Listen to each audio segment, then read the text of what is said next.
Nakobe Dean is a very I don't think polarizing is the right word because it's still early, but He's approaching a it. player in focus for Eagles fans, right? Because he came in with high expectations, and it was like, oh my god, I can't believe we got this guy.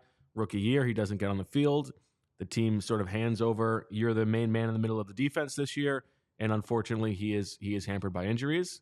Howie Roseman goes out of his way a month ago to talk about how the team believes in him as a player and a person moving forward. What are sort of your expectations for Nakobe moving forward? Yeah, and I think the context is important. We've seen historically that's a position where they don't treat well in the draft or in free agency. I think the last day 2 pick they spent there was Davion Taylor. We know Yep. how that ended up. Yep.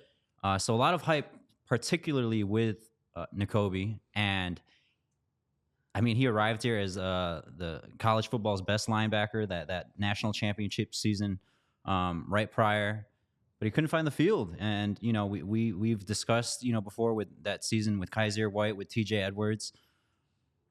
Looking back, I think they certainly regret not re-signing one of those guys, particularly TJ. Kind of like a diamond in the rough there with being a former undrafted guy. But back to Nakobe, I mean, the injuries this past season, the jury's still out is a common saying with him. But I don't know. I'm curious. Did you when he has been on the field, which has been quite limited, do you see the vision there? I would say that I have been a little bit underwhelmed with him when he's been on the field. But part of that is the discussion that we've been having over the past couple episodes, which is he has and now it's a little bit different with Nakobe because part of the selling point with him is this guy was the guy on the Georgia defense, played for a long time. He probably doesn't need as much development time, but he has not been given those on-field reps in the NFL.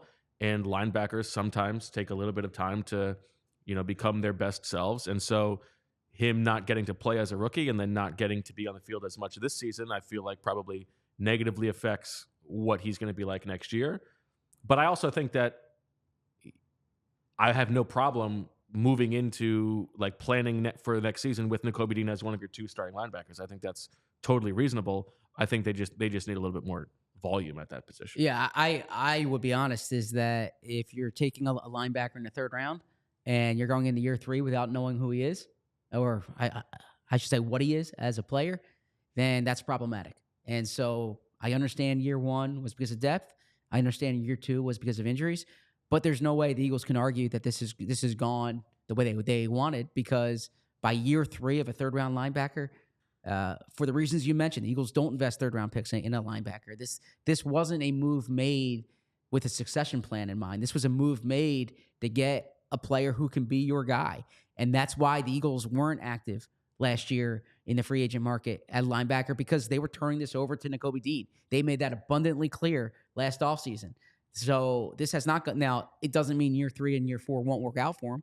And there's a lot to like, especially in terms of the personality, the leadership, the acumen. But you can't keep saying this is what he did in 2022 at Georgia, or 2021 at Georgia rather, because it's year 3 of the contract. They need a better idea of who he is right now. Yeah, and I think things that you alluded to, Zach, are certainly there. His IQ, his want to. But at this point, it's just still an unknown factor of what he is as an NFL product. And just this past season, the injury history, he had never had such a long-term injury where it forced him out or forced him to be sidelined for that amount of games. Kind of a crazy injury. Linsfrack injury. I don't know if it's been reported, but that was the injury in separate foots. From my discussions with Nakobe and people close to him, they want to attribute it towards the equipment that was being used, towards the cleats. Interesting. So he's both feet. He has spent a lot of time looking at different cleats, from what I've heard over the past several weeks and months. So we'll see what he's rocking at OTAs. If he's out there. But I don't know. Outside of these 2 injuries this past season, I mean, he hasn't had an injury history. He had declined surgery. Part of the reason why people say that he dropped in terms of his draft stock coming out of college. But I also spoke to people who were at his pro day, and pro days are genuinely overall viewed to make I mean, when you're hosting a pro day at your own facility, Right. like you're supposed to look like a star. Sure. And we saw what happened with Jalen Carter, Sure. and obviously Yeah. a very different situation with what he was dealing with off the field at the time, coming out about a year ago. But people who attended Nakobe's pro day, I mean, multiple people and, different organizations were not entirely pleased. And it's balancing that versus what they see on film.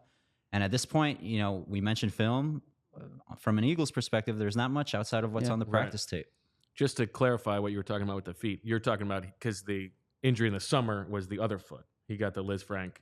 It's 2 different feet, right? Yes. He didn't get it in both feet. After the Patriots game, I'm not sure what foot it was, but it was a Lindsfrack.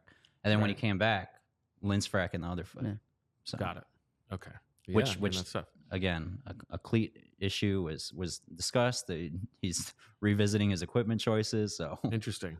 Yeah, I mean, see what he's rocking. I think from the Eagles' standpoint, they need to approach the offseason like they need to find a linebacker better than Nakobe Dean, and then hope that Nakobe Dean can be the number 2, and then add some competition there. And this ties into something we discussed on yesterday's show, right? That A, players develop at different timelines. I get that. And B, you're not going to hit on every pick, even the ones you think you're going to make.